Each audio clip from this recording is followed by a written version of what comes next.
Hello class, I'm Lindsay Boyer and I'm here in Springfield, Missouri to tell you about the piece of art I chose for the final project. I'm excited to share with you the very intriguing art by the talented Mr. Thomas Hart Benton. I first heard about this artist many years ago on a field trip to the Missouri State Capitol. We were viewing my piece in the Spratland and Armstrong galleries of the Art Museum of Springfield. The art piece I'm showing you today is called The Race. The artist is strongly associated with the form of social realism and was most known for painting murals. Mr. Benton is considered a local artist. He was born in Neosho, Missouri, into an influential family of politicians. Benton's father was a U.S. congressman and spent most of his childhood between Missouri and Washington, D.C. His father sent him to Western Military Academy in 1905 in hopes that he would follow in his footsteps and become a politician. He ultimately rebelled against his father's wishes and pursued his real love of art. As a teenager, he worked as a cartoonist for the Joplin American newspaper in Joplin, Missouri. With his mother's encouragement in 1907, Benton enrolled in the Art Institute of Chicago. 2 years later, he moved to Paris in 1909 to continue his art education, where he then adopted a synchronist style. Benton is most known for his mural paintings and works. He painted a mural for the Missouri State Capitol in Jefferson City. Its name is A Social History of Missouri. It is perhaps Benton's greatest known work. With his return to Missouri, Benton then embraced the originalist art movement.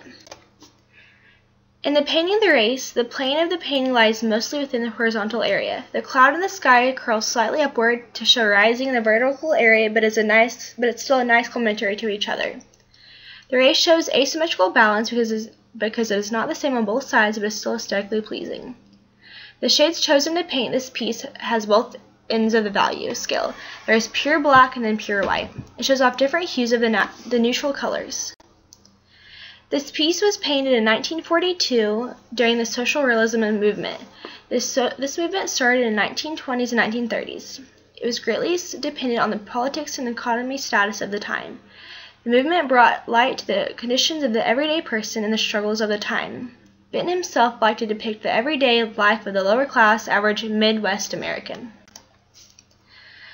As said, Springfield Mayor Bob Stevens made a statement about why he loved this piece. As a kid, I can remember my mother's family talking about how a couple of their horses would run along the fence rows whenever a train went by. This print by Benton is just a great image of the Ozarks scene from not all that long ago. The movement itself is famous for art like the American Gothic by Graham Wood, Migrant Mother by Dorothea Lange, and Cut the Line by Thomas Hart Benton.